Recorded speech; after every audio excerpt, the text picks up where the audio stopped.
Merci d'être là, malgré ces intempéries.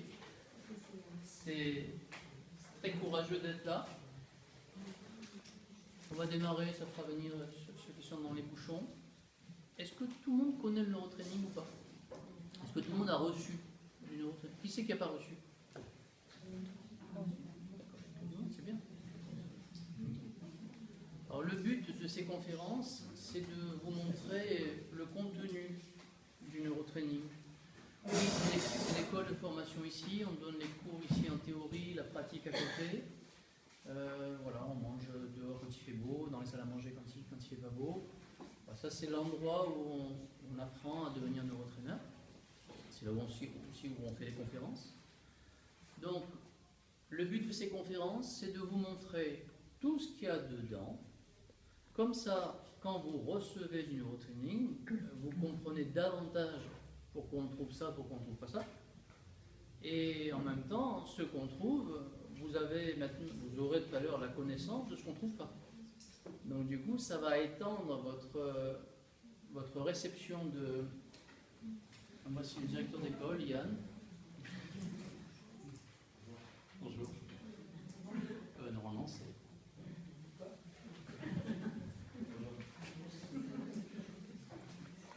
Donc ça va étendre votre connaissance de ce que vous recevez. Alors, avant de vous parler du neurotraining, il faut vous parler du stress. Face à un stress, face à une situation contraignante,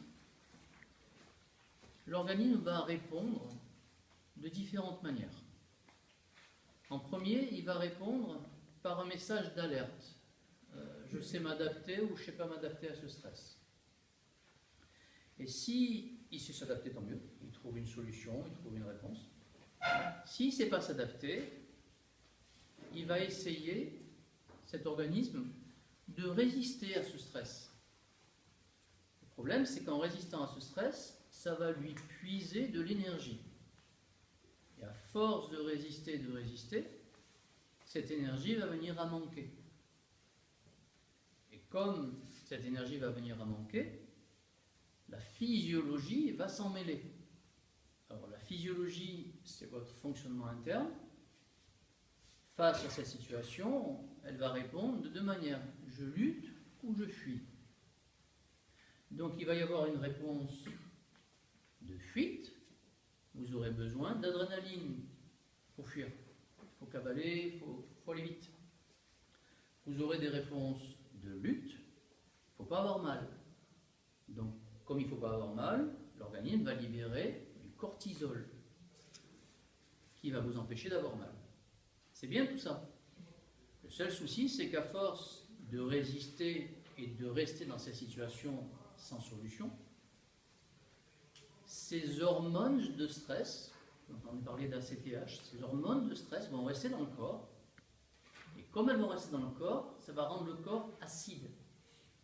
Et si le corps est acide, la cellule va se détruire et ça va être le début de nos symptômes, de nos pathologies.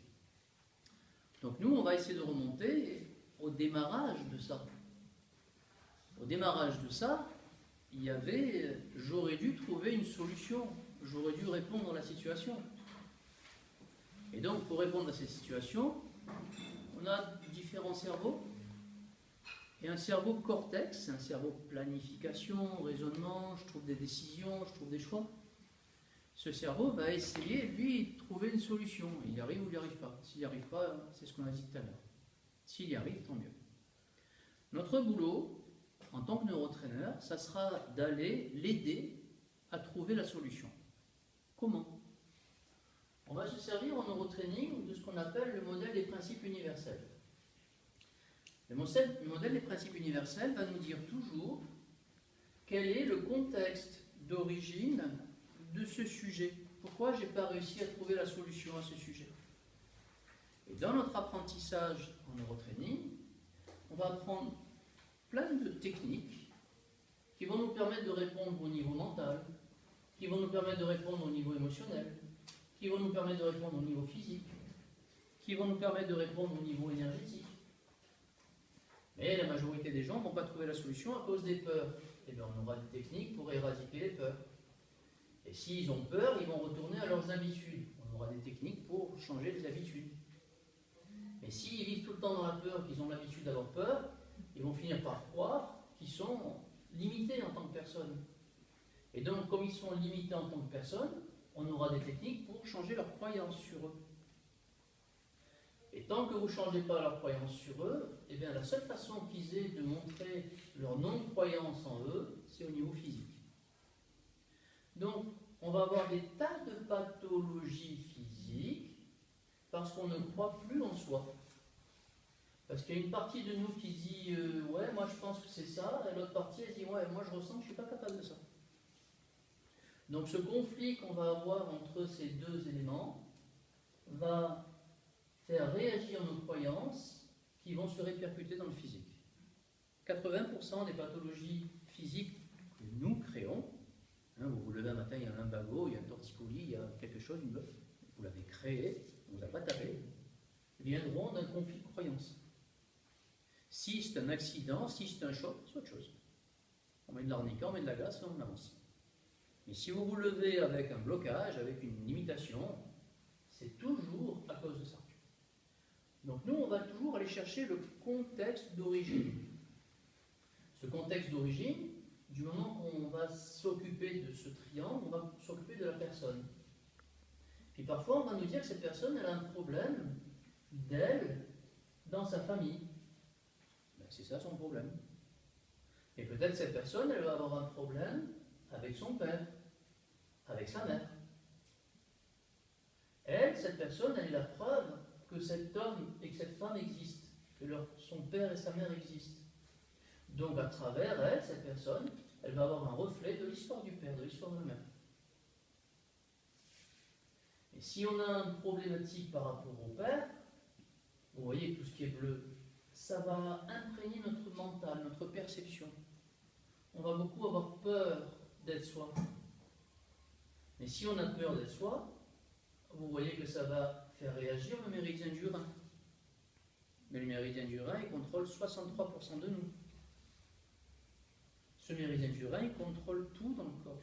Il contrôle la génétique, il contrôle la grossesse, il contrôle le cœur, il contrôle les valves, il contrôle la génétique. Donc si lui, il est branché peur, il va nous ramener à la surface des déséquilibres génétiques, qui nous viennent peut-être de l'histoire du père, ou certainement. Et si on continue, vous voyez qu'il y a le cœur là qui réagit aussi en bleu. Normalement, nous travaillons en neurotraining avec les 5 éléments. Ces 5 éléments sont des cycles d'énergie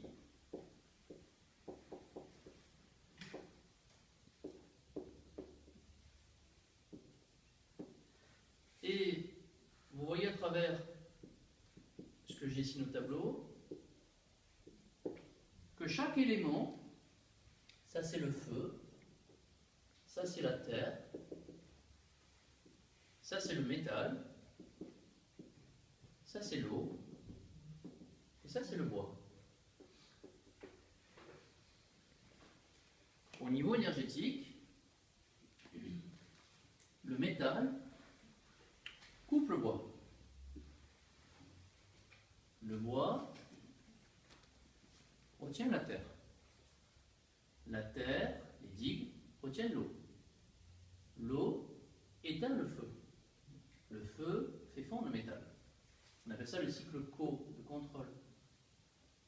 Dans notre exemple là, si le rein n'est pas capable de contrôler le cœur, je vais avoir une problématique au cœur, mais le contexte d'origine, c'est pas le cœur.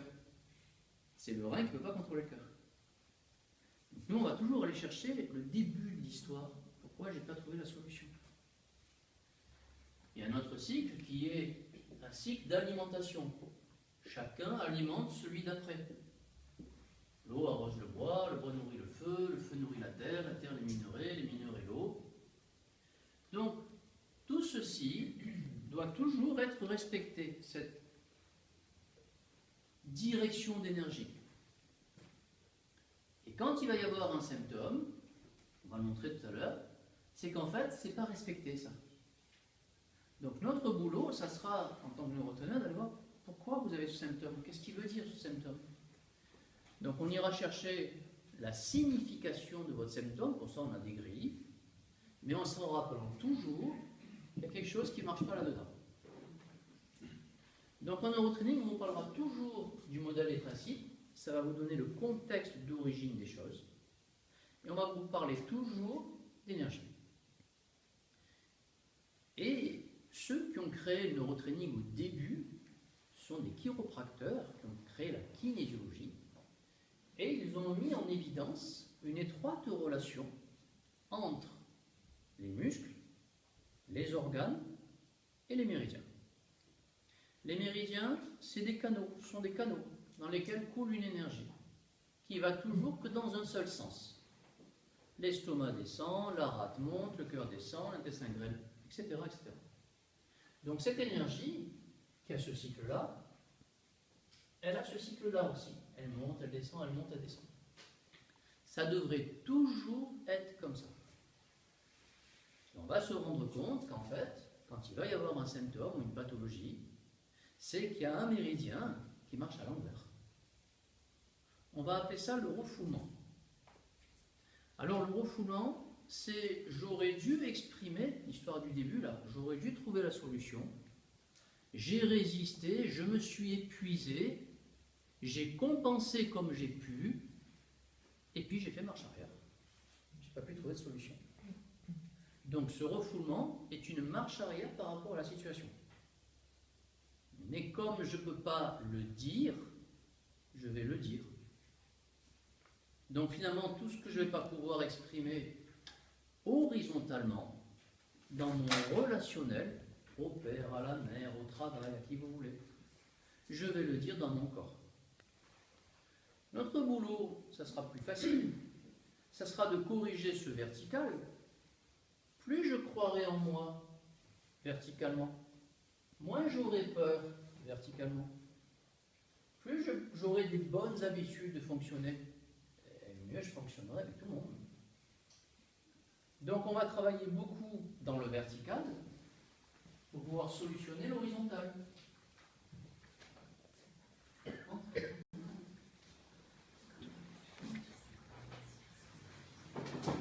Le neurotraining est une méthode de travail, discipline, technique, là comme vous voulez, une thérapie psychosomatique, psychocorporelle. Les deux en même temps. Il ne peut pas y avoir cette non-gestion psychique sans que ça fasse réagir physiquement, neurologiquement, physiologiquement, corporellement. Donc il va falloir faire deux boulots en neurotraining. Le boulot solution te permet de trouver des solutions, te permet de trouver des choix, te permet de décider et montrer où ça a réagi dans le corps. Tant que vous laissez la trace dans le corps, vous gardez l'histoire, l'impact, ça a tapé dans le corps. Tant que vous gardez l'histoire, vous la répétez. Donc le boulot, c'est de voir pourquoi vous n'avez pas pu répondre à cause à cette situation, pourquoi vous n'avez pas trouvé la solution de réponse. On aurait dû s'adapter, mais on ne s'est pas adapté, et par rapport à cette non-adaptation, j'ai fait deux choses. Au départ, je devrais m'adapter à toute situation. Si je ne peux pas, je vais compenser. Et rappelez-vous, cette compensation, c'est nuisible. Parce que ça rend acide, je me fais du souci, je me fais du mauvais sang, comment je vais faire?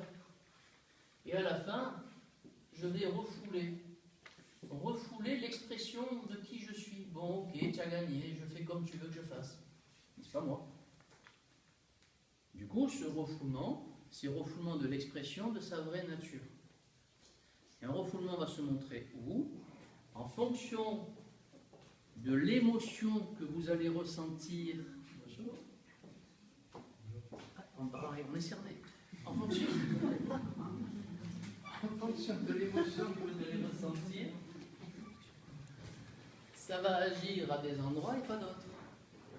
Si vous réagissez avec le foie c'est la colère. Mais si vous pouvez exprimer cette colère, ben super.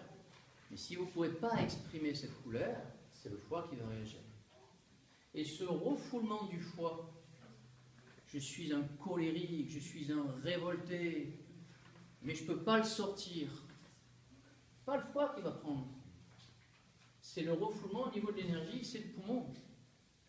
Donc je vais faire une pathologie pulmonaire parce que l'énergie qui était là, elle revient vers lui, puisqu'il y a un refoulement.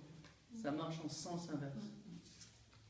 Et du coup, je me retrouvais avec des conflits humains, poumons, parce que je n'ai pas pu exprimer ma colère et ma révolte. Donc c'est pas lui qu'il faut solutionner, c'est lui.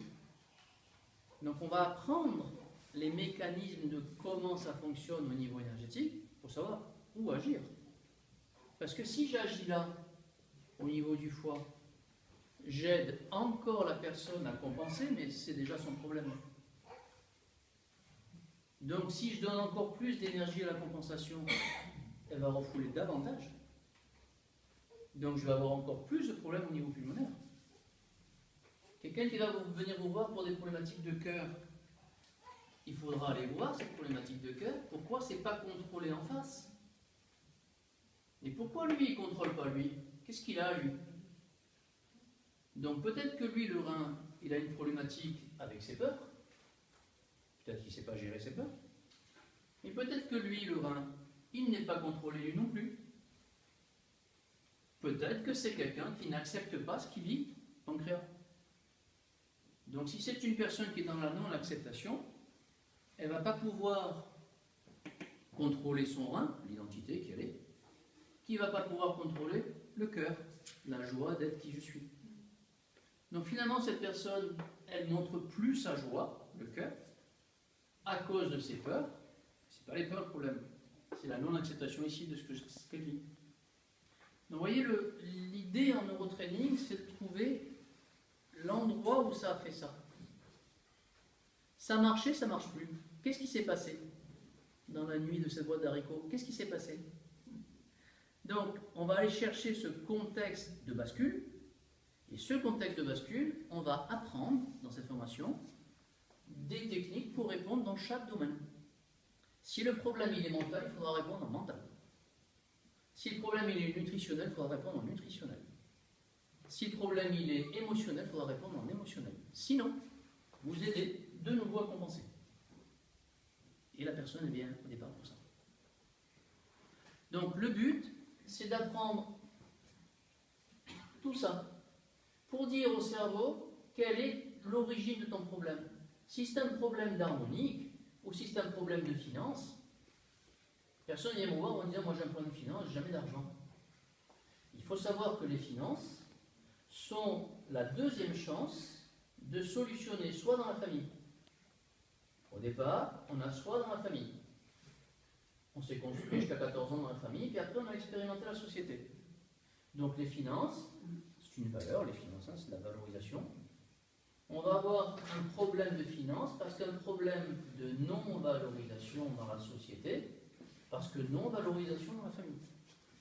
Pour corriger les finances dans la société, il ne faut pas taper la société, il faut taper la famille.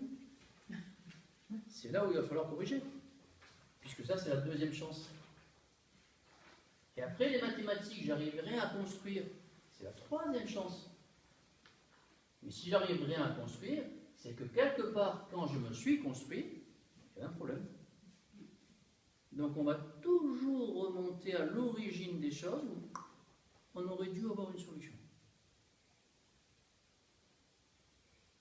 La religion, c'est bien la religion, mais c'est l'extension du Père. On va chercher un Père spirituel dans la religion. Peut-être qu'il nous a manqué le Père.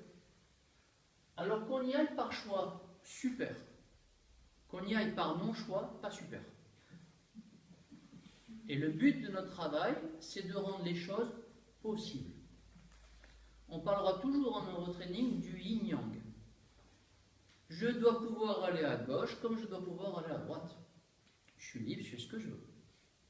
Mais si gauche est bloqué pour X raison, bien sûr que je vais aller à droite. Et c'est de la compensation.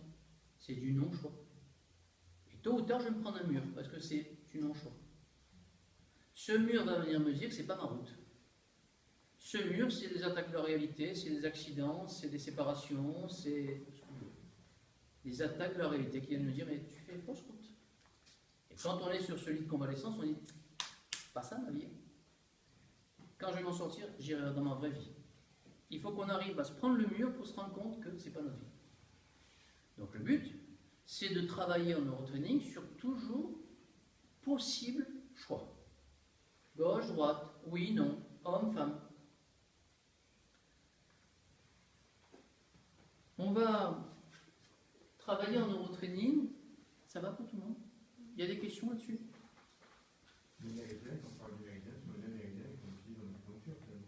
Ah, c'est sûr, le méridien dans l'acupuncture. Oui, bien sûr. Dans le neurotraining, on a toute la médecine traditionnelle chinoise de base. Après, si tu apprends ça et que tu veux aller en médecine, tu iras. Le but en neurotraining, c'est de te montrer le flacon global. Et ce flacon global, on va faire de l'hypnose, on va faire de l'ostéo, on va faire de la médecine traditionnelle, on va faire de tout, nutrition, de tout. Tu as envie d'approfondir, ça approfondit. Mais au départ, tu auras une réponse possible pour chaque chose.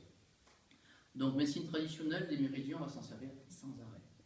En fait, on va toujours montrer comment l'histoire que tu as vécue a laissé une trace en toi. Et la meilleure façon de le faire, on va le montrer tout de suite, comme ça vous savez ce que c'est. On va expliquer. La meilleure façon de faire, ça sera de montrer au niveau du corps l'impact de ce qu'on a vécu. Alors on a une grille de lecture qui est standard, qui sera valable pour tous les neurotraineurs. On commencera toujours une séance de neurotraining par les pieds, pour voir en fait tout ce qu'on a vécu au niveau physiologique, mais la physiologie elle sera plutôt glandulaire, endocrinienne, et pour voir ce qu'on a vécu, comment ça a laissé des traces sur nos ficelles. On est tous des Pinocchio en puissance. Et en fonction de ce qu'on va vivre, il y a des ficelles qui vont se bloquer et pas d'autres. Entendez par ficelle ou par partie molle tout ce qui est organes, tout ce qui est glandes, tout ce qui est ligaments, tout ce qui est tendons, toutes les parties molles de votre corps. Et ces parties molles, on va pouvoir les tester à travers ce qu'on appelle les fascias, les aponevroses, des fascias. Alors on va vérifier toujours ce que ça donne. Tout ce qui sera côté gauche du corps concernera votre rapport à vous et votre affectif. Tout ce qui sera côté droit du corps, votre rapport aux autres et au travail, à l'extérieur. Quoi qu'il vous arrive, homme-femme c'est pareil, hein? Quoi qu'il vous arrive à droite, c'est l'extérieur. Quoi qu'il vous arrive à gauche, c'est vous avec vous, votre affectif. Donc en fonction des gestes possibles du corps, ça va nous dire si la personne elle sait faire ou elle ne sait pas faire. Ici, on va faire 9 gestes. 3 de rotation, 3 d'élévation, 3 de traction. Chacun nous dit des choses différentes. La rotation, regardez le geste, c'est ce qu'on envoie. L'élévation, c'est comment je réponds à ce qui m'arrive. La traction, c'est les autres entre eux, comment ça me touche. Papa et maman se disputent, comment ça m'influence. Donc tout ça, on va le retrouver ici. Si on apprend donc à faire ça en neurotraining, si on tourne ici, ça tourne. Si on tourne ici, ça tourne moins bien. Donc je vous remonte ce mouvement ici, et ce mouvement ici, il tourne moins bien ici. Donc on sait que Corinne, ce qu'elle envoie à droite, il y a un blocage. Alors ce blocage, on pourra demander ce que c'est. On va questionner en neurotraining. On va chercher qu'est-ce qui libère. Ce blocage ici, on va demander qui le libère. Donc ça peut être des personnes, au pluriel, au singulier. On irait chercher qui c'est. On pose des questions, on regarde les réponses du corps. Vous aurez les deux à travailler aussi. Si les deux bloquent, ce n'est pas le cas ici, ça nous donnera accès à des programmes, à l'identité, à des programmes. On ira voir là-dessus. Donc le corps va nous donner, en fait, va nous dire, va là, va là. On est dans du psychocorporel. On n'est pas assis à un bureau en disant, oui, à mon avis, ton problème c'est ça. Non. on va, avec le corps, l'interroger pour qu'il nous dise où aller. Et c'est le corps qui va nous dire ça je sais faire, ça je sais pas faire. Pareil pour l'élévation, on va faire une élévation. Voilà, ça, ce sont des tests qu'on fera au début de séance pour voir qu'est-ce qu'il a à nous dire. Nous avons dans le corps une colonne vertébrale, et la vertèbre la plus importante, c'est la première cervicale. C'est elle qui contrôle la neurologie au-dessous d'elle. En fonction du mouvement de cette première cervicale, si j'arrive à l'incliner d'un côté et pas de l'autre, c'est qu'il va y avoir un blocage de ce côté-là. On aura en neurotraining des points de priorité neurologique qui sont sur le front, qui vont nous dire quoi faire. En fait, on a une grille qui nous dit tu passes là, tu passes là, tu passes là. Et donc, si je touche ce point-là chez Corinne, je passe. Alors que si je touche ce point-là, qui est le cortex, je passe pas. Si je touche le tronc cérébral à droite, je passe pas. Donc là, sur ce moment-là, on me dit que Corinne, il faut la travailler au niveau limbique. C'est des points qui nous disent limbique, cortex, tronc cérébral. Ça nous dit où aller, c'est tout. Cortex, on va prendre des décisions, on va planifier. Limbique, on va être plutôt dans du relationnel et des programmes. Et puis les autres, ils vont nous donner des refoulements, des choses comme ça. Ça nous donne des grilles de travail. C'est ça le neurotraining en fait. On a des grilles qui sont pour tout le monde les mêmes. Et on défie votre corps avec ces grilles. Et ce sont les grilles qui s'adaptent à votre corps. C'est-à-dire que c'est pas, j'ai pas trouvé sur ma grille, donc ça passe ça. Non, c'est moi qui vais trouver ce que tu as, à travers les différentes grilles. Je voulais savoir, vous parlez de la cervicale, donc la tête la plus importante. Supposons qu'une personne ait eu un coup du lapin très violent. Oui. Est-ce qu'à ce moment-là, donc, vous risquez de trouver un blocage, Oui. mais le blocage, il est au départ mécanique. On va le corriger en mécanique. Il sortira ici. D'accord. Il sortira à droite. Tout ce qui est à droite, c'est mécanique. D'accord. Il sortira là, je fais du mécanique. D'accord. Et on apprendra à faire du mécanique. D'accord. Une technique comme ça de coup du lapin, il y a 2 techniques très simples à faire pour libérer ça. D'accord. Donc on essaye d'avoir des réponses partout. Comme je vous ai dit, si c'est compensation, vous levez avec, c'est des techniques, d'autres techniques. Si vous avez une intoxication alimentaire, je ne vais pas vous parler de on va corriger l'intoxication alimentaire. Il faut être clair quand même dans ce qu'on fait. Donc si c'est un agent extérieur qui m'a fait sauter, il faut corriger l'agent extérieur. Oui, quand vous dites donc, le côté droit, ça fait appel à la société, le côté gauche, de l'intime. D'accord, mais en fait, ça part de quelle source ou de quel enseignement vous me dites ça? Enfin, je ne sais pas, moi je voulais accepter que ce soit oui, pourquoi pas, mais d'où tout ça peut venir? Est-ce que ça vient de la médecine traditionnelle? Est-ce que On doit être 500 à dire la même chose. Donc, au bout d'un moment, oui, non, je veux bien, mais tout le monde dit la même chose. En fait. Tout ce qui sera à gauche, c'est affectif, tout ce qui sera à droite, c'est professionnel. On va le retrouver sur 10 000 personnes, donc sur 10 000 personnes, au bout d'un moment, tu dis ok, c'est ça. Donc c'est l'expérience qui va nous dire, l'expérience va nous dire qu'est-ce que c'est. Comme toute la grille, à force de le retrouver chez tous les patients, tu dis c'est ça le problème. Donc oui, c'est l'expérience qui fait ça. Moi, toutes ces grilles que j'ai faites, c'est par rapport aux patients. Et les patients, ce que je disais tout à l'heure, ont été nos cobayes. Ils le savent, de toute façon, ils nous le disent, on a grandi avec vous et vous avez cherché sur nous, bien sûr. Et quand tu vas retrouver une information 100 fois, 200 fois, 300 fois, toujours la même au même endroit, c'est ça le problème. Donc, c'est très bien comme question.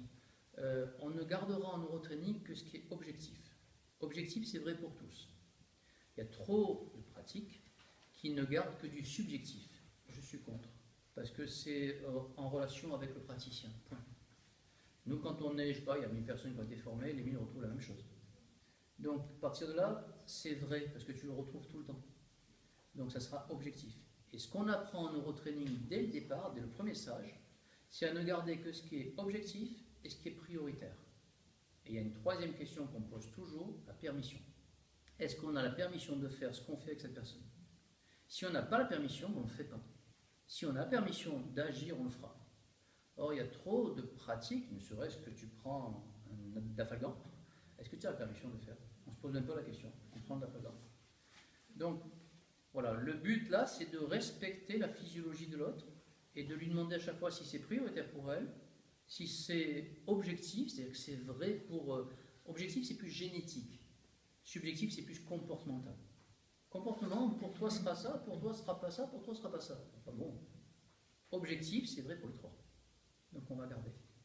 Donc la question, elle est très bonne parce qu'elle va très loin. Et c'est la base de notre travail. La base de notre travail, c'est de garder toujours ces trois choses. Objectif, prioritaire, permission. Il n'y a pas ça, tu ne fais pas. Et les élèves, quand on fait le premier stage, on dit, attention, vous ne faites que ce qui est prioritaire, objectif, et si vous avez la permission. Au moment où on va vouloir équilibrer, on demande la permission. Si on ne l'a pas, il ne faut pas faire. Sinon, on va créer ça. C'est les temporels de permission. Oui, bien sûr, bien sûr. En neurotraining, il n'y a aucune discussion, si ce n'est des grilles. Mais on a des, la discussion elle est au niveau du test musculaire. Alors, je vous explique ce que c'est. Le test musculaire, c'est qu'en fait, la pensée ou l'émotion va faire réagir ce qu'on appelle le système limbique, un système du corps au niveau du cerveau. On va dire 3 cerveaux, mais beaucoup plus vaste que ça, mais on va le diviser. Il y a un cerveau cortex, un cerveau limbique, un cerveau reptilien. Ce cerveau limbique, il contrôle le tonus musculaire du corps. C'est lui qui contrôle nos postures. Ce cerveau va nous faire savoir par un maintien du tonus qu'il sait faire ce qu'on lui demande, et par un non-maintien du tonus qui ne sait pas faire ce qu'on lui demande. Donc on va demander à toute personne de penser à quelque chose qu'elle sait faire, et on contrôle son tonus musculaire. On demande à cette personne de penser à quelque chose qu'elle ne sait pas faire, et on contrôle son tonus musculaire. Tous les sujets où vous donnez ça comme réponse, vous ne savez pas faire. Alors qu'est-ce que vous allez faire? Vous allez essayer de faire, vous allez résister sur ce sujet, tôt ou tard vous compensez, tôt ou tard vous refoulez. L'idée en neurotraining, c'est que les sujets majeurs de notre vie, on puisse savoir faire. Droite, gauche, je sais faire, je fais ce que je veux. Aller vers cette personne, je sais faire, ok. Ne pas aller vers cette personne, je ne sais pas faire. Donc je vais aller vers cette personne, mais c'est peut-être pas ça qu'il faut faire. Mais je vais aller là où je sais faire. Donc le but, c'est que je puisse avoir les deux côtés où je sais faire, comme ça je reste dans une notion de choix. Tandis que là, je vais être dans du non-choix d'aller vers cette personne, parce que je vais là où je sais faire. Donc le cerveau, lui, il va aller là où il sait faire. Si c'est un cerveau qui a expérimenté dans ses habitudes la survie, parce que dans la famille on survit et c'est difficile et on endure et s'il faut lutter, ben, il va aller là où il sait faire. Donc on va aller là-dedans. On va survivre, on va lutter. Donc le but dans notre travail, c'est de montrer à cette personne qu'elle est là-dedans. Et de lui casser soit ses habitudes de fonctionner comme ça, soit ses peurs de fonctionner de l'autre côté. Parce que c'est à cause des peurs de fonctionner d'un côté qu'elle est allée dans les habitudes de fonctionner de l'autre côté. Et c'est là où on va agir. On va lui dire, attention, c'est ça votre problème. Donc en neurotraining, 3 questionnements. Fascia, pour voir ce qu'on a imprégné. Neurologie, pour voir qu'est-ce qu'il faut faire. Test musculaire, pour nous dire ce qu'il faut faire. C'est le test musculaire qui va nous dire c'est mental, c'est émotionnel, c'est physique, c'est méridien, c'est ce que vous voulez. C'est lui qui va nous dire comment travailler. C'est lui qui va nous dire quelle technique adopter pour cette personne. C'est pas nous qui allons décider, on va faire ça à cette personne. On va lui demander, on va dire mental, non, émotionnel, non, physique, ben c'est physique, on va aller en physique. On va nous dire ce qu'il faut faire. Mais du coup, vous vous laissez porter par les réponses de la personne, et on demande toujours si c'est prioritaire, objectif, etc. Et on se laisse porter. Et une séance de neurotraining, on se laisse porter jusqu'au bout, jusqu'à qu'on n'ait plus de réponse ici, plus de réponse ici, plus de réponse ici, plus d'émotion au niveau du corps, c'est fini. Parce qu'il n'y a plus de réponse. Et quand il n'y a plus de réponse, c'est que ce que vous avez travaillé est suffisant pour la personne. Donc c'est ça la base du neurotraining. Merci. Alors, il faut se rappeler une chose vachement importante. C'est que... Et si ça a été réglé, est-ce que ça peut revenir des problèmes qui ont été réglés si vous réglez sur un problème? Si vous réglez un problème, si vous réglez une histoire de façon réduite, elle va concerner que cette façon réduite. Si vous réglez une histoire de façon globale, générale, ça va couvrir tous les sujets. Tout dépend de ce que vous faites au départ. Donc c'est pour ça qu'en neurotraining, on préférera travailler sur du global en premier. On va faire des processus, on va faire du moi négatif, on va faire des programmes en premier qui couvrent tous les sujets. Et après, au bout de 2-3 programmes on va rentrer dans des histoires particulières qui seront beaucoup plus faciles à corriger parce que le programme a été fait au départ. Donc plus vous ferez du général en premier, plus les histoires particulières seront simples à corriger. D'autres questions? Ça ne revient pas. Une fois que c'est réglé, Le but du travail après, c'est d'amener la personne à prendre de l'avance sur ce sujet. Par exemple, je vous donne l'exemple du moi négatif que certains ont fait. Le moi négatif, c'est une préférence pour le négatif. Et jusqu'à présent, j'ai fonctionné en préférant le négatif. Vous arrivez chez un neurotraîneur, normalement, il vous enlève le moi négatif en premier. Si après vous dites, oh, ok, j'ai fini ça, je ne fais plus rien sur moi, vous allez retourner à vos habitudes. Mais vos habitudes, c'était d'avoir peur. Donc vous allez recréer un moi négatif. Donc le travail derrière, ça sera de trouver quelle est votre peur positive, peur d'être soi, peur d'être puissant, peur d'être moi, peur de... Quelle est votre peur positive qui fait que vous êtes parti dans la survie parce que vous n'aviez pas trouvé de solution. Trop de gens ont peur de leur puissance, ont peur de leur lumière, ont peur d'être qui ils sont. Parce que peur de perdre ce que j'aime, c'est normal, sinon je suis pas cœur. Peur de ne pas être à la hauteur. Peur d'être plus que ce que je suis. Pourquoi j'aurais peur de ça? Je suis comme je suis. Et dans le neurotraining, on va nous amener à travailler comme ça, à accepter qui on est. Pour l'instant, en sachant qu'on va faire tous un travail d'évolution pour être mieux. Or, trop de gens fonctionnent avec le côté parfait. Je ne suis pas parfait pour fonctionner, donc je ne fonctionne pas. Mais ça, c'est foutu, ça. Parce que parfait, c'est fini. Alors qu'on dise perfectible, ok, mais parfait, c'est fini. Donc ces personnes, on va leur apprendre à fonctionner comme ils peuvent, du mieux qu'ils peuvent, avec les moyens qu'ils ont. Et le boulot, ça sera de leur donner d'autres moyens. Comme ça, ils vont grandir. Vous prenez une graine, vous la jetez dans la terre, vous l'arrosez un peu, elle pousse. Vous la mettez sur du béton, elle ne pousse pas. Donc il faut toujours que les conditions permettent l'évolution. Et notre boulot, c'est de trouver ces conditions-là.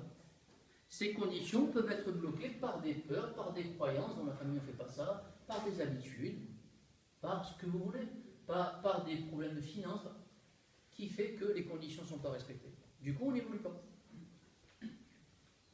D'autres questions?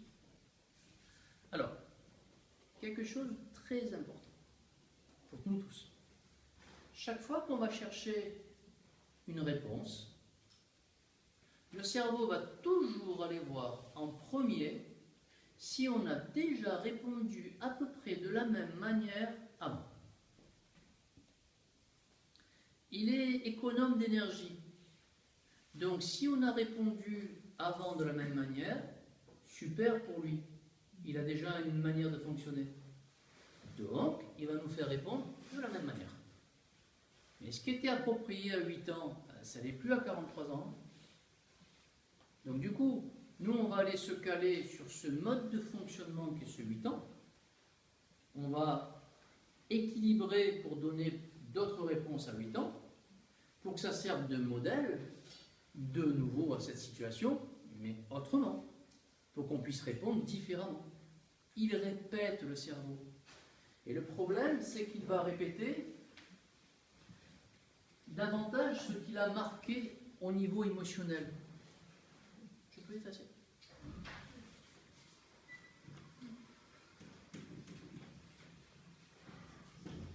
Donc à chaque fois que vous allez lui proposer quelque chose, lui, le cerveau, donc on est dans le temps présent, il y a une situation qui se passe, X, lui, il va aller chercher dans toute votre période d'expérience de vie s'il a déjà vécu quelque chose d'analogue à X.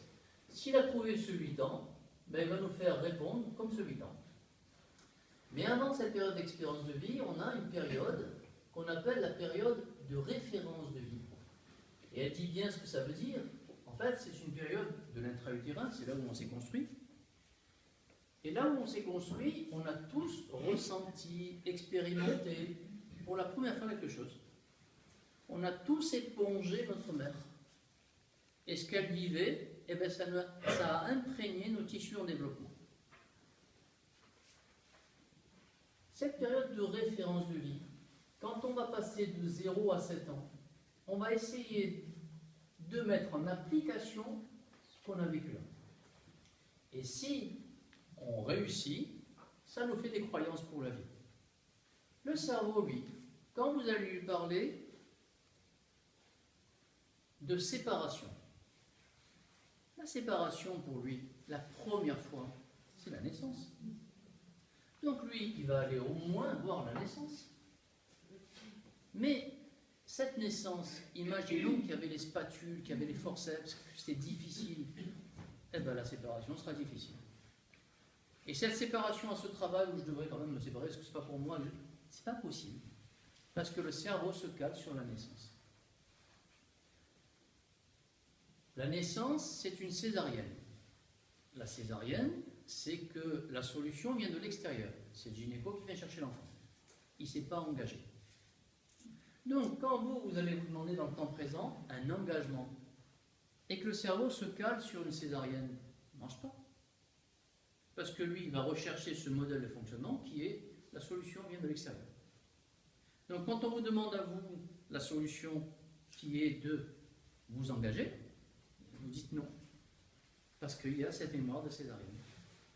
Donc, nous, on va aller en neurotraining, on va aller à ce moment de la césarienne, on va équilibrer par une technique pour abaisser ce qu'on appelle la charge émotionnelle négative et qu'on l'amène à zéro. Tant que sur tout sujet, vous n'avez pas cette charge émotionnelle négative égale à zéro, c'est une lampe en veille qui cherche à se rallumer. Et donc dans votre système de vie, vous allez attirer à vous des situations pour vous montrer que vous avez des lampes en veille. Donc votre boulot, c'est d'aller dans cette mémoire de ce que vous voulez. Vous voulez vivre à deux. Super. Et vivre à deux, ça rappelle, à part pour les jumeaux, la vie avec maman. Si maman vous ne désirez pas, parce qu'elle en a 15 avant vous, quand vous allez vouloir vivre à deux, peut-être que vous allez avoir un problème de désir. Mais ce problème de désir de la femme envers vous, si vous êtes un homme, ben, il vient peut-être que maman, vous ne voulez pas en tant que 15e. Si vous débranchez ce 15e, vous débranchez la raison pour laquelle il passe désir.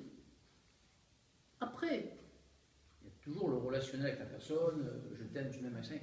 Toujours ça. Mais ça peut être pollué par ces programmes. On appelle ça le conditionnement. Le conditionnement, il y a plein de choses dedans. Et un gros travail en neurotraining, c'est de modifier ce conditionnement. Le conditionnement, c'est ça. C'est cette période de référence de vie. Le conditionnement, c'est aussi d'où vous venez. En neurotraining, on vous fera toujours, pas qu'en neurotraining, en décodage biologique aussi, on fera toujours remplir des feuilles jaunes. Et ces feuilles jaunes, elles vont nous dire d'où vous venez. Donc la mère, le père, et vous, votre position dans la fratrie. Donc le 1, le 2, le 3, 4, 5, 6, 7, 8, 9. Vous êtes la troisième fille. Il y a 2 filles avant vous. Maman, c'est la 5e fille. Ah, il y en a marre des filles. Oh. Quand maman, en 5e fille, elle donne naissance à une 3e fille, c'est pas possible. Donc à ce moment-là, le programme que maman a pour cette 3e fille, c'est qu'elle voudrait tant un garçon, même pour elle, on voulait un garçon.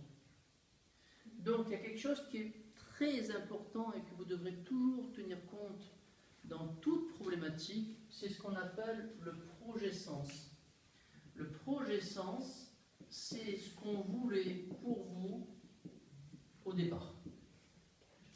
Et bien dans toute problématique, il faudra trouver 2 choses. Il faudra trouver le projet-sens et il faudra trouver ce comportement que vous vivez qui n'est pas conforme à ce que vous devriez vivre. Mais toujours, toujours au départ, le programme. Il y aura toujours dans une pathologie, je peux écrire, la génétique et le comportement. Et s'il y a un conflit entre, dans la génétique, qui vient du projet-sens, ou s'il y a un conflit dans le comportement qui vient de votre vécu, tôt ou tard, ça va agir sur votre neurologie, ça va donner un symptôme. Alors ce projet sens, c'est quoi? Ben, si cette cinquième fille, elle a une troisième fille et que cette personne-là, elle est désirée en tant que garçon, elle va passer sa vie à essayer de donner du sens au projet. Alors comment? Eh ben, elle va essayer d'être dominante. Le garçon, c'est le contrôle. Elle va essayer de tout gérer, de tout contrôler. Elle va peut-être essayer d'abattre le garçon en face d'elle. Oh, c'est ça un garçon. Donc finalement, elle va rentrer dans une compétition avec le garçon, mais du coup, il n'y a plus d'unité. Il y a toujours bagarre, parce que quelque part, on voulait un garçon. Donc le garçon, au fond d'elle, qu'elle n'est pas, est trop fort, et elle va chercher dehors le garçon qui n'est pas. Donc elle va reprocher toujours au garçon dehors de ne pas faire ce qu'il fait. Ouais, tu fais pas ça, tu fais pas ça. Et parce qu'en fait, elle est branchée le garçon qu'elle n'est pas. Donc rappelez-vous que ce vertical, on va sans arrêt le rendre en horizontal. Ben, nous, on va aller chercher ce projet et on va faire une technique pour deux façons de faire. Soit ne plus l'appliquer, soit le rendre à son propriétaire. Et quand vous le rendez au propriétaire, vous ne l'appliquez plus, par une technique, toujours une technique pour débrancher. C'est un tire-bouchon de neurotraining, on débranche. Tant que vous ne débranchez pas, vous gardez. Vous gardez, vous répétez. Donc ne vous dites pas, ça y est, j'ai compris. T'as rien compris. Tu as compris, il faut débrancher. Si tu ne débranches pas, tu gardes. Donc notre job, ça sera d'aller, comprendre ça, faire des pourcentages, comme ça le cerveau il est bien content, et de faire une technique pour débrancher. Vous débranchez, je peux faire ce que je veux, je suis toujours la même nana super, mais dedans, je suis alimenté de plus en plus en tant que femme, parce que je ne suis plus obligé de donner du sens au projet. C'est ça le problème, à ce moment-là, c'est que j'ai un ordre dans moi qui dit, donne du sens au projet, donne du sens. Et je ne peux pas imaginer là. C'est sans arrêt, il y a sans arrêt un ordre comme ça. Donc, il faut débrancher cet ordre. Cet ordre, on va le débrancher avec ce travail. Ici, il y a une fausse couche. Ici, il y a une fausse couche. Vous arrivez là. Bonjour la peur de perdre, là. Parce que la mère qui va vous construire là, pourvu que je me garde celui-là. Mais du coup, quand vous allez vouloir faire votre vie, vous ne pouvez pas vous descotcher votre mère. L'ordre du départ, c'est pourvu que tu restes avec moi. Donc, il va falloir enlever chez cette personne le fait qu'il y ait deux fausses couches avant. Et donc, qu'elle ait eu peur d'être perdue. C'est pour ça qu'elle a peur de perdre.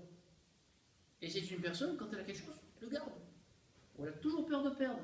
Donc, peur de perdre, la meilleure façon de ne pas perdre, c'est quoi? Non. De ne pas avoir. Si j'ai pas, je perds pas. En premier, j'ai pas. Donc j'ai pas de couple, j'ai pas d'enfant, comme ça je perds pas. Donc ce sont des gens qui ne vont pas avoir d'enfants, comme ça ils ne les perdent pas. Mais c'est au départ à cause de ça. Donc il faut toujours aller voir ce qu'il y a eu avant. Rappelez-vous, c'est facile.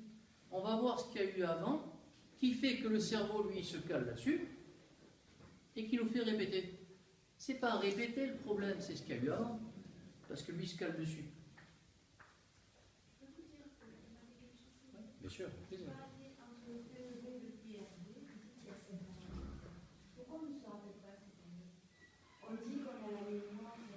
Parce que c'est là où se met votre conscience, se forme votre conscience. Donc elle n'est pas complètement. Bien sûr, mais c'est pas conscientisé, corticalisé si vous voulez, à ce niveau-là. Il y a bien des traces dans le corps. Comment?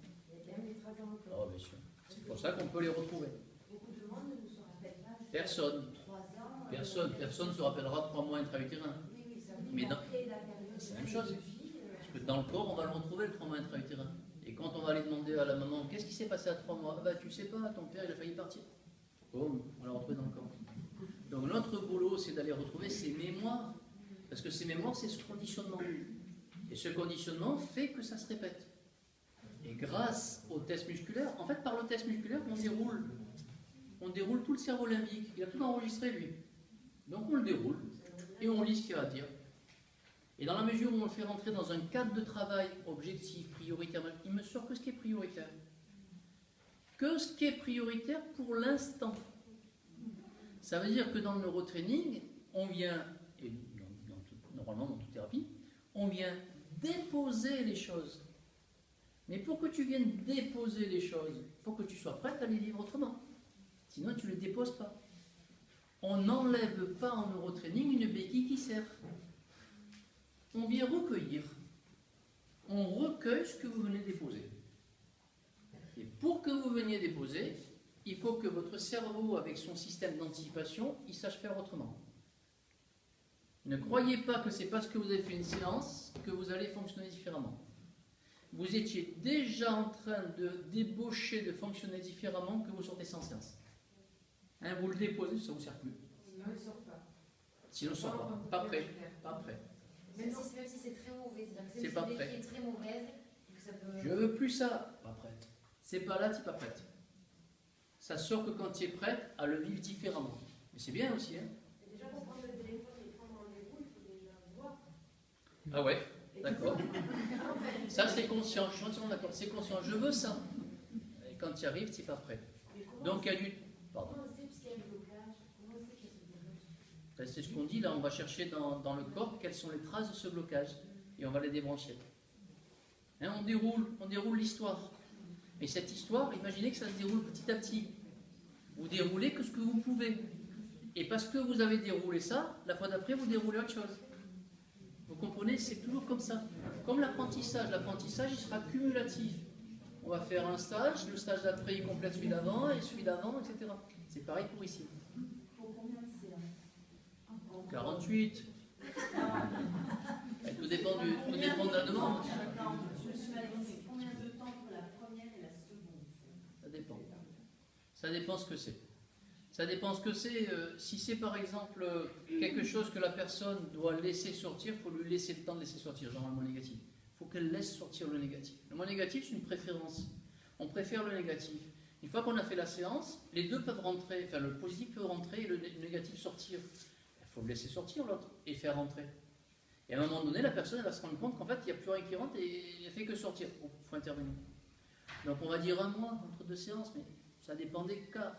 Pour des symptômes, des fois on va revoir la semaine d'après, ça dépend, c'est complètement différent. Tout dépend de comment on travaille. Ça veut dire quoi? S, O et C là? Spermatozoïde, ovule, conception. Ah d'accord. L'instant de conception. Dans le neurotraining, on va travailler... Ça va ça? Après, il y a des jours et des jours, on parlait de ça. On va travailler sur les cycles. Vous allez le faire en même temps que moi. Ça, vous allez jouer.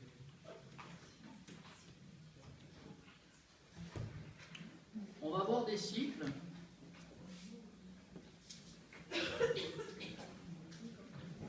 Ici, vous avez 43 ans. Ici, c'est votre naissance. Et puis, vous êtes parti de la maison à 18 ans. C'est là où vous avez pris votre autonomie familiale. Ben, il est à peu près certain, et il est certain qu'à 36 ans, vous ayez de nouveau fait un changement dans votre vie. Comme ça. Donc, réfléchissez tous, si vous voulez bien, à quand est-ce que vous êtes parti de la maison familiale. Si vous en êtes parti.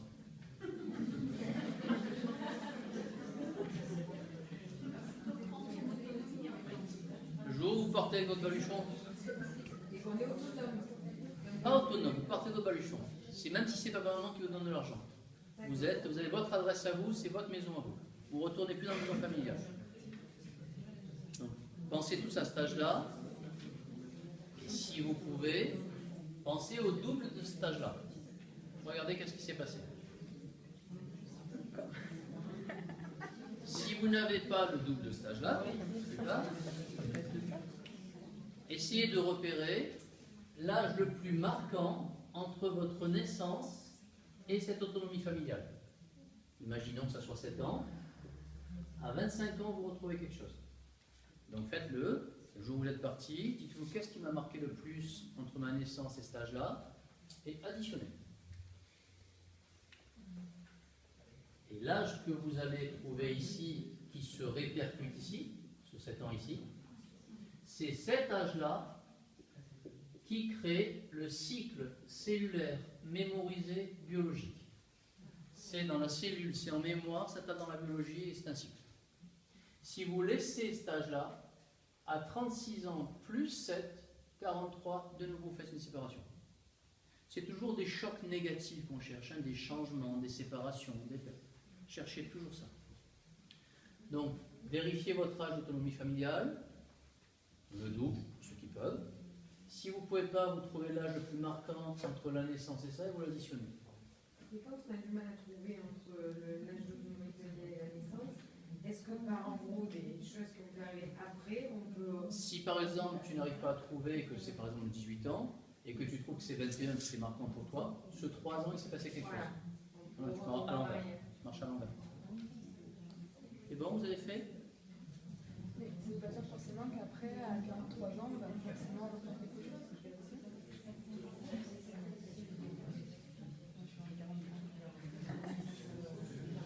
Ça se répète. Alors ça se répète tant que vous gardez ce 7 ans, toujours pareil, avec une charge émotionnelle négative pas égale à 0. Il faudra travailler sur cet âge-là que vous avez trouvé, l'amener par des techniques à charge émotionnelle négative pour plus que ça se répète. C'est pas lui le problème, c'est lui. C'est lui qui crée le cycle. Donc on apprend à faire ça. C'est bon? Pas peur, hein, ça se fait très bien. Hein.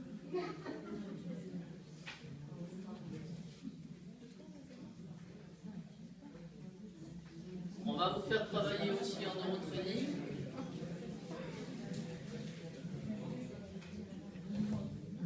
Avec ce qu'on appelle étoile à 5 branches. Ça sera une base de travail. Cette étoile à 5 branches, c'est l'émotion que ressentait votre père quand il vous a créé, l'émotion que ressentait votre mère, et vous en tant que fœtus.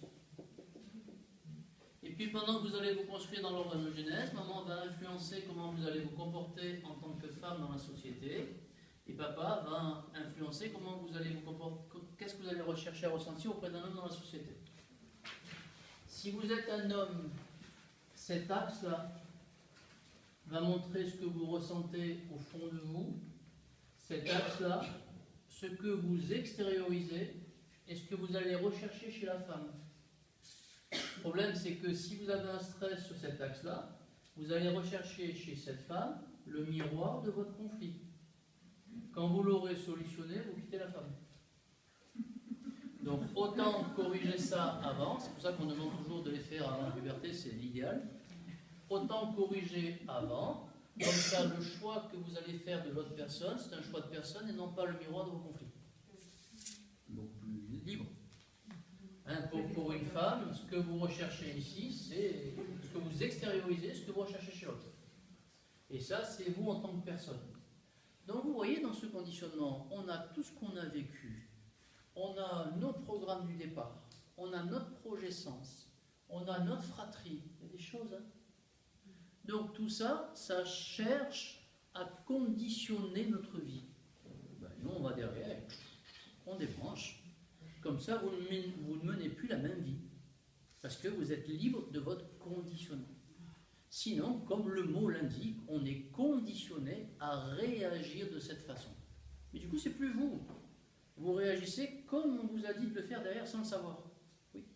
À partir du moment où on règle quelque chose qui est, on débranche quelque chose qui était prioritaire pour nous, qui est ressorti comme prioritaire, ça change. Oui. Ça change forcément. Ouais. C'est à moi? Non, c'est pour vous, je suis le banal. C'est à moi? Eh ouais. Vous changez ça? Non, je vous dis zéro. Ah, j'avais pas compris. C'est débranché, c'est débranché. C'est ça qui est super. Et après, on expérimente complètement autre chose. C'est ça qui est bien. Alors, vous avez reçu une feuille, là. Il y en a qui n'ont pas eu ça. Il y en a qui n'ont pas eu. Cette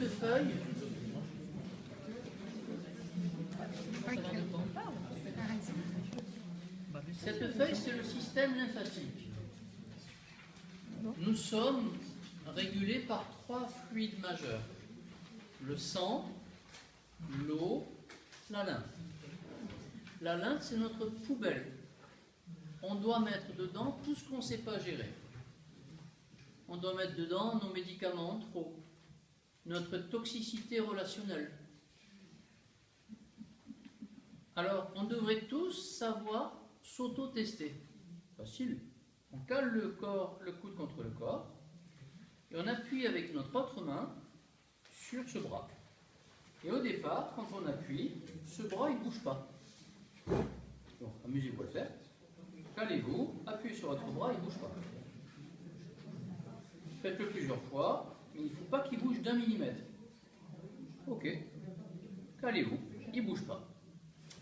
Quand on met l'index dans le pli du pouce, on sollicite nos systèmes innés. On est né avec, vasculaire, lymphatique, viscéral. Eh bien, gardez l'index dans le pli du pouce, comme c'est l'image en bas, et puis vous pensez à votre sang. Appuyez, regardez ce que ça donne. Et puis vous pensez à votre lymphe, votre poubelle. Appuyez. Si vous avez cette réponse-là, c'est qu'il est temps de la vider. Donc dès que vous avez une réponse qui lâche, mais qui lâche, hein, comparez avec votre eau, comparez avec votre sang, comparez avec votre lymphe. Si la lymphe elle lâche, il faut faire ce travail-là. Ce travail-là, au plus simple, et à faire une fois par semaine. Au plus simple, vous allez partir du numéro 1 jusqu'au numéro 15 et vous allez masser chaque point tranquillement. Chaque point tranquillement, vous allez les masser sans faire mal. Donc le premier point, il est sous le sein gauche. Vous allez vous masser sous le sein gauche. Venez, on les repère ensemble. Sous le sein gauche, c'est le numéro 1. Bon, sous le sein gauche, à part pour ceux qui ont... Voilà. Sinon, c'est le genou, mais sous le sein gauche, c'est le numéro 1.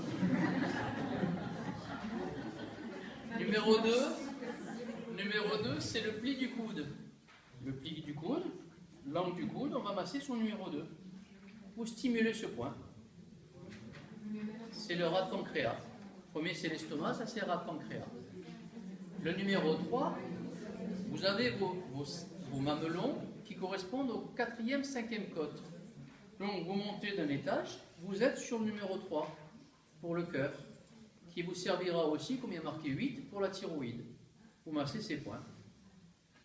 N'oubliez pas que vous êtes en train de faire un système inné. Donc du début jusqu'à la fin de votre travail, vous gardez une main, garde le système inné. Comme ça, vous dites au cerveau que c'est un système inné. Donc le 1, on masse en gardant. Le 2, on masse en gardant. Le 3, je masse. Le 4, sous les côtes, je masse sous mes côtes, sans faire mal. Le 5, sous le pubis, je stimule. Le pubis, il a cette forme-là. C'est la réunion de vos os ciliaques. Donc vous allez avoir le 5 qui est là, le 7 qui est là. Donc la réunion de vos os ciliaques, c'est le pubis. Le 6, vous avez votre ombilique juste en extérieur, vous êtes sur le 6. Le 7, sur le pubis. Le 8, vous revenez à votre point numéro 3. C'est pareil, c'est le même. Le 9, vous avez vos côtes juste dessous. Le 10, c'est 2 points, la vésicule biliaire. Vous massez en vertical. Le 9, c'est sous les côtes. Le 10, vous massez là. Le 11, on est sous le sein droit, c'est le foie. Vous massez. Le 12, tout le sternum. Si un jour vous avez une bronchite, massez-vous tout le sternum. C'est le neurolymphatique du poumon. Le 13, le long des cuisses. Le 14, dans le pli des épaules. Et le 15, comme le 3 il était là, juste un peu à l'extérieur. Entendez que la lymphe, c'est le plus important dans notre corps. Si vous donnez un message à votre corps que le négatif qui est dans la lymphe, vous pouvez vous le nettoyer. Pour lui, le corps sait que maintenant vous allez éliminer au moins une fois par semaine ce qui n'est pas bon pour vous. Donc si vous vidangez ce qui n'est pas bon pour vous, lui il va pouvoir faire rentrer ce qui est bon pour vous. Dedans, on met les métaux lourds, on met les vaccins, on met les anti-infs, les antibiotiques, la pilule. Les gens qui veulent perdre du poids, il faut faire la lymphe. La lymphe, elle transporte la graisse. Donc, plus vous éliminerez votre graisse, plus vous pourrez perdre du poids. Les gens qui font des régimes qui perdent plus de poids, c'est que la lymphe s'est bloquée. Et comme elle se bloque, qu'est-ce qu'elle fait? Elle se morcelle, elle se sépare. Donc le fait de rappeler au cerveau que c'est un systéminé, vous lui rappelez le complet. Hop, elle remarche. Et hop, vous commencez à perdre du poids. Parce que la lymphe, quelque part, elle était fragmentée quand vous êtes bloqué. La lymphe transporte la graisse, transporte le cholestérol, transporte toutes ces choses-là. Vidangez votre lymphe. Qu'est-ce que ça vous coûte une fois par semaine de faire ça, d'appuyer sur le bras en pensant à la lymphe? Si ça lâche, vous prenez la feuille, vous faites un truc. Vous avez un système d'auto-nettoyage. C'est le four auto-nettoyant. Ben, c'est nous, ça. On a cet auto-nettoyage inné, il faut s'en servir. Des fois, il se débranche. Alors, il se débranche quand? Il se débranche quand vous vous retenez d'être vous. Il se débranche quand vous allez trop fort ou pas assez vers l'extérieur. Il se débranche quand vous voudriez tellement que ça vienne ou pas assez. La lymphe, c'est du mouvement. Si c'est trop fort, si c'est pas assez fort, si je me retiens d'exprimer, poum, elle saute. Alors, il faut comprendre cette histoire de magnétique. Le magnétique, c'est le yin et le yang, rappelez-vous. C'est le plus et le moins. Plus vous voudrez quelque chose, moins vous l'aurez. Parce qu'en magnétique, le plus et le moins s'attirent. Moins vous voudrez quelque chose, plus vous garderez. Parce qu'en magnétique, le moins et le plus s'attirent. Le plus et le plus se repoussent, le moins et le moins se repoussent. Donc l'idée, c'est d'être neutre. Vous voulez ça, après on tombe dans le bouddhisme si vous voulez, mais vous voulez ça, si vous l'avez tant mieux, si vous ne l'avez pas, c'est pas grave. Parce que si vous tombez dans le besoin de cette chose, vous allez tomber dans la peur de ne pas avoir ce dont vous avez besoin. Et la peur de ne pas avoir, vous n'aurez pas. Parce que les peurs sont des prophéties autoréalisatrices. Si vous avez peur de quelque chose, vous aurez la chose de la peur. Alors ouvrez, lâchez prise, nettoyez votre poubelle, débranchez vos programmes, travaillez sur le fait, le yin et le yang, sur chaque chose dans votre vie, et puis laissez faire. Comme c'est prioritaire, vous aurez ce qui est prioritaire pour vous.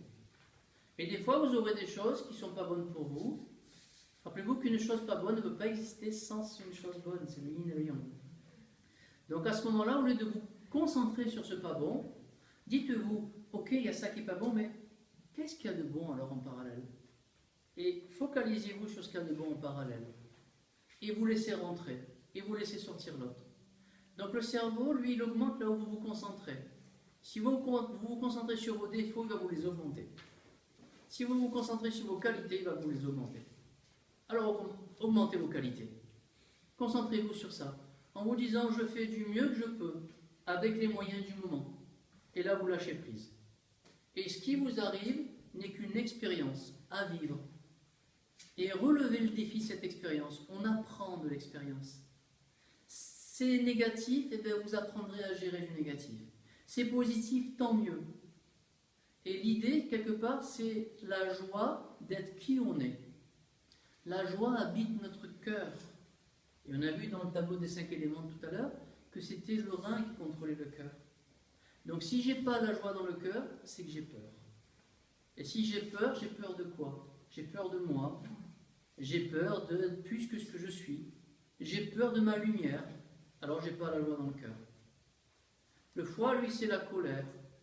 Et vous avez vu dans ce tableau tout à l'heure, il est vachement important ce tableau, ne serait-ce qu'au niveau émotionnel.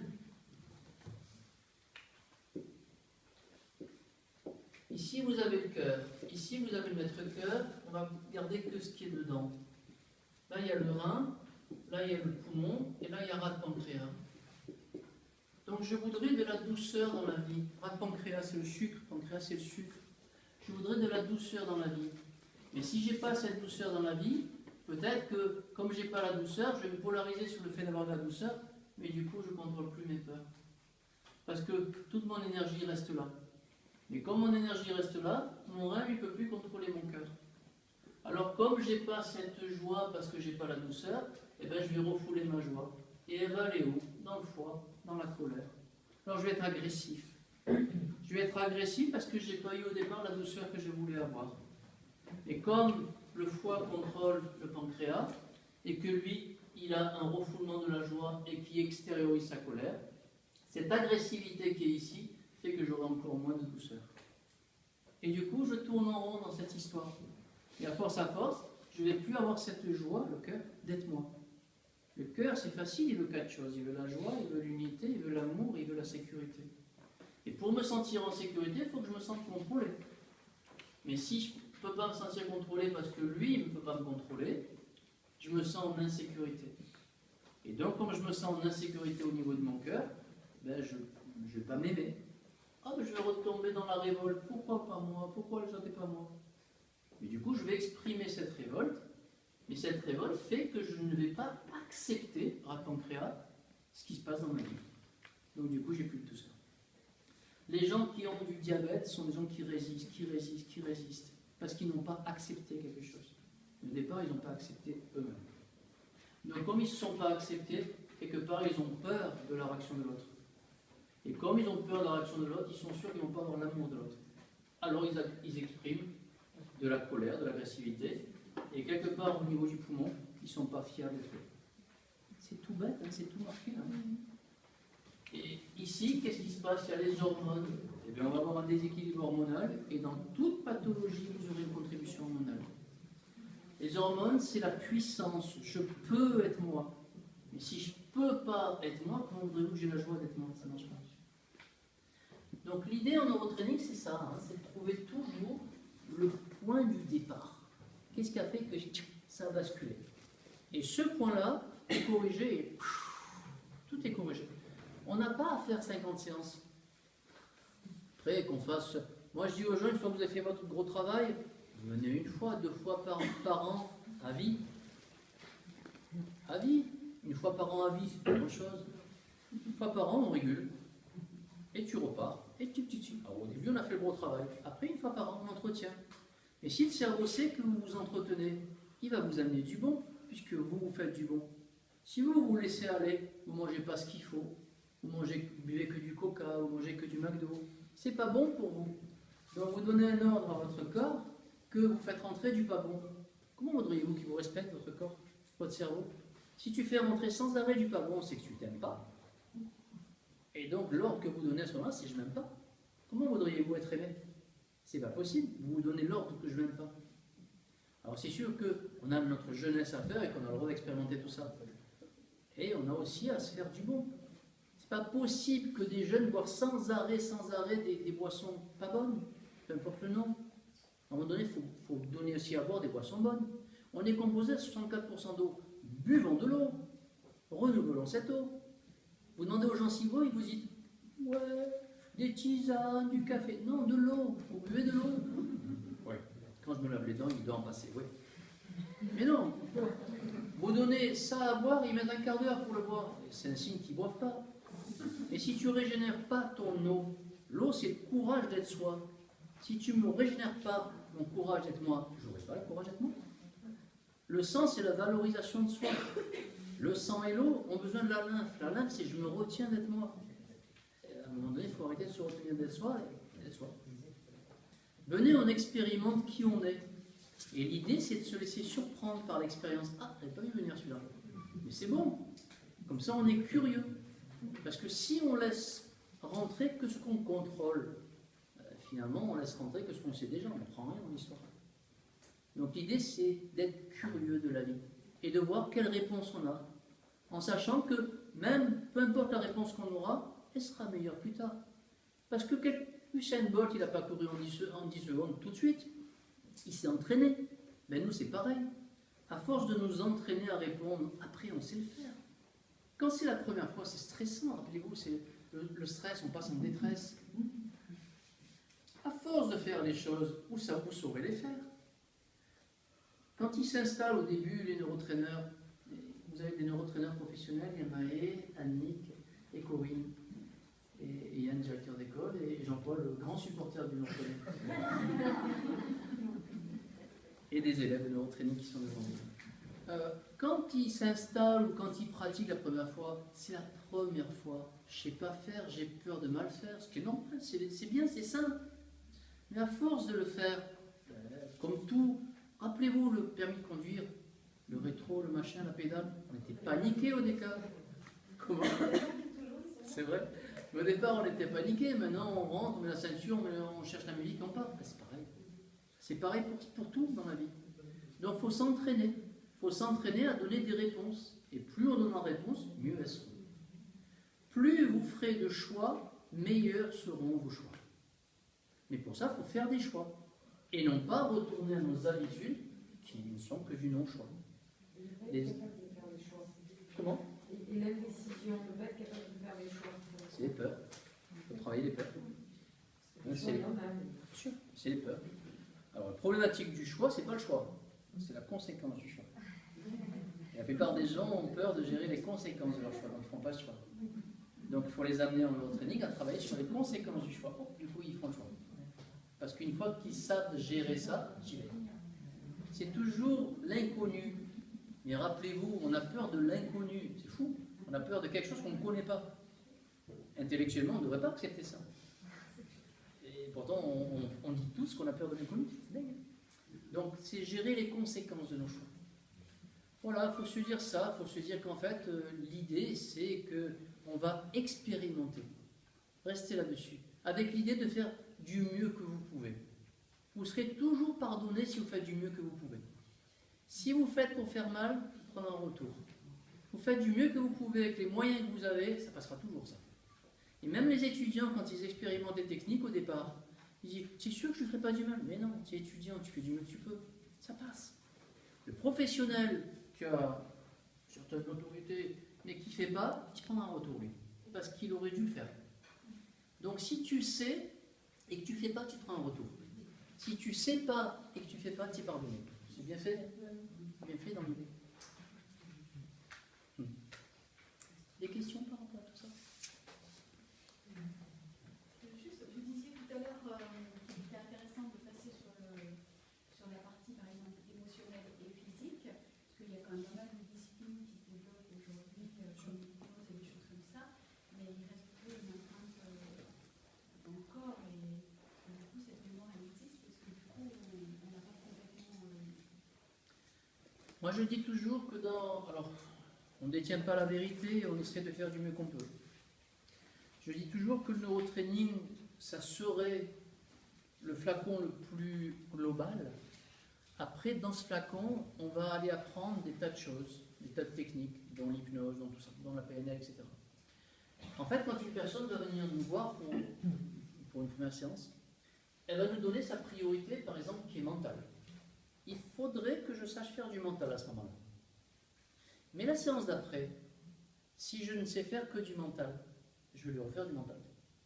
La séance d'après, je ne sais faire que du mental, je vais lui refaire du mental. Et le problème, c'est que je mets tellement d'énergie ici que je crée le fossé avec les autres. Donc cette personne, elle va peut-être avoir une problématique physique ou une problématique émotionnelle parce que j'ai complètement trop développé son mental. L'idée, dans une thérapie, peu importe le nom, l'idée, c'est qu'on monte en crabe. C'est-à-dire qu'aujourd'hui, tu veux du mental, je te le fais. La fois d'après, tu veux du mental, je te le refais. Mais la fois d'après, si tu veux d'émotionnel, je dois pouvoir t'en faire. Et du physique, je dois pouvoir t'en faire. Donc il faudrait qu'on ait tous des clés dans chaque domaine possible. Un peu de nutrition. Moi, une origine, un événement mal géré, va avoir 3 empreintes. Cerveau droit, cerveau gauche... Et c'est toujours 3. Toujours 3.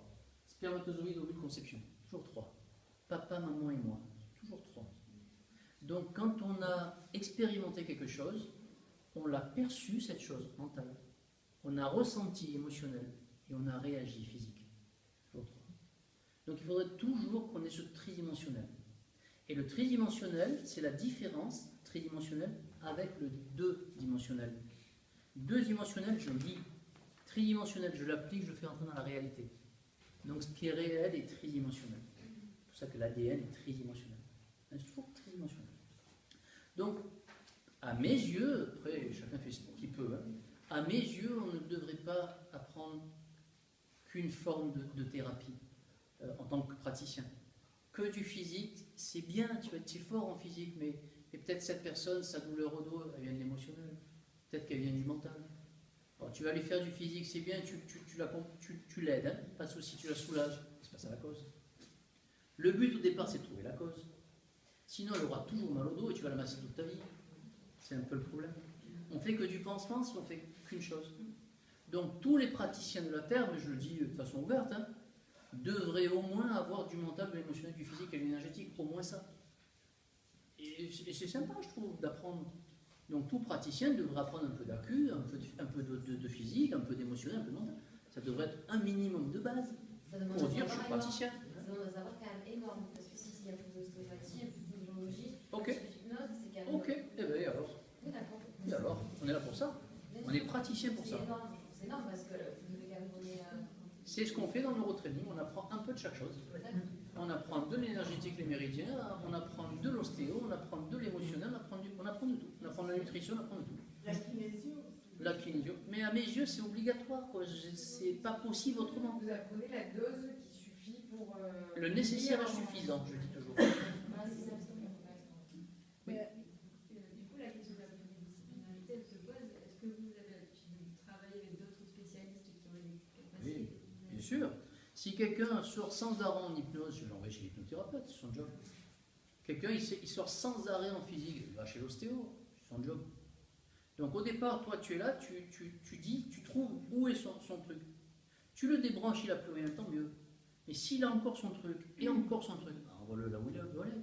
Est-ce qu'il existe des cabinets où il y aurait un praticien qui fait un diagnostic et qui envoie directement vers les... Ça serait génial. C'est ce qui existe en Allemagne, à Stuttgart. À Stuttgart, tu es reçu à l'hôpital par un staff médical, et il y a tout le monde. Il y a l'ACU, il y a le neurotrainer, il y a l'homéo, il y a tout le monde. Et chacun, le naturo, chacun dit « moi je peux aider, moi je peux aider, moi je peux aider ». La personne, elle paye qu'une consulte, c'est un hôpital, et elle reçoit 1000. Je rêve de ça en France. Ça serait génial. C'est ce qu'on essaye de faire dans le neurotraining, de pouvoir apporter ces multidimensions. Mais évidemment, si on devait être complet dans chaque dimension, ça prend 30 ans d'études, c'est sûr. Et votre point de départ, c'est la kinésio, c'est quand même votre Non. source d'information. Pour moi, oui, parce que c'est le test musculaire, oui, au départ, oui. Après dans ce qu'ils apprennent, la kinésio... Alors, la kinésio a utilisé le test musculaire, mais ça ne leur appartient pas. Ça appartient aux dentistes. Les premiers qui ont utilisé le test musculaire, c'est les dentistes, pour mettre des cales sous les dents. Donc c'est eux qui regardaient au niveau des tests musculaires pour voir si ça rééquilibrait. Donc c'est eux qui ont fait ça. Et les orthopédistes au départ, les orthopédistes, ils regardaient pour les scolioses avec les semelles où ça marchait. Donc après, les chiropracteurs, dans les années 50, ont fait ce rapport de test musculaire. La kinésiologie était née à ce moment-là. Super, bravo, c'est génial la kinésiologie. Le seul souci que j'ai avec la kinésiologie, et j'ai enseigné en tant que kinésiologue, c'est que c'est resté limité. C'est resté, je ne sais pas être péjoratif, mais c'est resté à un certain niveau. Voilà, on va dire 20%. Et il y a tellement d'autres choses derrière. Et le neurotraining va englober, alors après ils ont appelé ça et méthode associée, peut-être. Mais l'idée c'est d'avoir une discipline qui regroupe toutes les disciplines, dont la kinésiologie. Mais le neurotraining, c'est pas la kinésiologie. Hein. Parce que vous ne pouvez pas dire que l'ostéo c'est la kinésiologie, vous ne pouvez pas dire que l'hypnose c'est la kinésiologie, c'est autre chose. Hein. Tu n'as pas le droit de dire ça. Dans le diagnostic, c'est votre source principale dans le diagnostic. Le test, la réponse du cerveau, mais ça appartient pas, ça appartient au corps. Parce que la kinésiologie a des protocoles particuliers, c'est ça que je veux dire. Ici, on aura des protocoles particuliers. C'est comme si vous disiez que tous les médecins sont les mêmes parce qu'ils ont un stéto. L'autre il est endocrino, l'autre il est gynéco, l'autre il est pas pareil. Donc chacun va avoir des protocoles différents de soins. D'autres questions? Vous pouvez utiliser donc les tests de la kinésio aussi? Ah, bien sûr, bien sûr. Oui, bien sûr. Ah, ça, c'est la base. La base, c'est le rapport entre le méridien, le muscle et l'organe. Ça, oui, à fond. À fond, et on teste là-dessus, on questionne. Après, on va rajouter les fascias qui est de l'ostéo, on va rajouter la C1 qui est pas de la kinésio, bon, on va rajouter d'autres choses. Les protocoles de travail sont complètement différents. Le moins négatif n'existe pas en kinésio, les trois la branche non plus, le décodage biologique non plus, bon, c'est autre chose, c'est différent. En fait, l'idée, c'est de, peu importe le nom, venez, on appelle ça par champion, peu importe le nom, Mais c'est ce qui pourrait regrouper tout ce qui peut faire du bien à une personne, et peu importe le nom qu'on met. Et on utilise tout là-dedans. Il y a des gens qui vont utiliser le pendule, c'est clair qu'ils ont leur pendule. Ils ont des bons retours, hein. Ma foi. Tout ce qui peut apporter du bien à une personne, c'est accepté. À condition que ça soit prioritaire, objectif et permission. C'est ça la différence. Et quand Oui, quelqu'un vient et il ne veut pas la permission, s'il n'y a pas la permission, on cherche pourquoi. On cherche pourquoi on ne donne pas la permission. Donc il y a toujours quelque chose qui ne va pas. Soit il a peur, soit il est confus. On cherche le pourquoi. On corrige la permission. Une fois qu'on a la permission, on la lance. On corrige la permission. Oui. Je vous entends parler de PNF tout à l'heure. De PNF. PNF, programmation neuro-linguistique. C'est une discipline. On va faire de tout. Hein. On va faire de l'EFT, on va faire de tout. De l'EMDR. Toutes les techniques qu'on connaît sont dans ce flacon. Et si demain il y a une nouvelle technique, on va la prendre et on va la mettre dedans. Voilà, on apprend toutes les techniques qui existent. C'est complètement open. Et la formation, Bonjour. La formation sur combien de temps? La nuit. 22, il y a un essentiel qui est 22 stages, 22 week-ends, 2 ans. 11 stages par an. 2 ans, il y a un essentiel, et quand ils sortent de cet essentiel, après je les revois tous les 3 mois et on fait des thèmes particuliers. On fait le diabète, on fait la colonne, on fait des thèmes particuliers. Là, il y a 22 facettes différentes à savoir d'abord. Et vous êtes reconnu? Ah oui, dès que je repasse ma rue, bonjour. Non, mais par exemple, aujourd'hui, l'ostéopathie est reconnue. Et quand j'ai fait ostéo, moi, en 80, il y a les gendarmes qui venaient. Oui. À Lyon, il y a les gendarmes qui venaient. Après, moi, j'étais sur Aubagne. Ils venaient avec des photos. Ils nous disaient, vous étiez à Aubagne, voilà. Bon. Et là, Il y a 35 ans maintenant, tout le monde a son ostéo-bain. Venez en scène, et si on est 1000, on sera plus reconnu que si on est 4. Non, mais je voulais savoir. Non, mais voilà. Il y a une fédération, il y a tout ça, bien sûr. Après ça, on a la reconnaissance du début d'une formation, ce qui est normal. Comme l'ostéo au départ, on vit la même chose. À part ça, un peu vite. La kinésio, au début, on était des sectes, hein, la kinésio. Donc, moi, ils m'ont refermé des salles parce que c'était kinésio au départ. Hein. Donc les gendarmes ne sont toujours pas venus vous chercher? Pour l'instant, mais je les soigne au contraire. Non, mais bon, ça va aller de plus en plus vite pour toute chose, c'est pareil. C'est vrai pour tout. Ça va? Ça vous avez appris des choses? Oui. Il y a... Bon, il y a tellement de choses à dire. On vous a préparé un petit pot. Pour ceux qui voulaient s'inscrire donc à Yann avec les feuillets là-bas, donc vous voyez avec lui. Nous, pendant ce temps, on boit. Et il y a des petits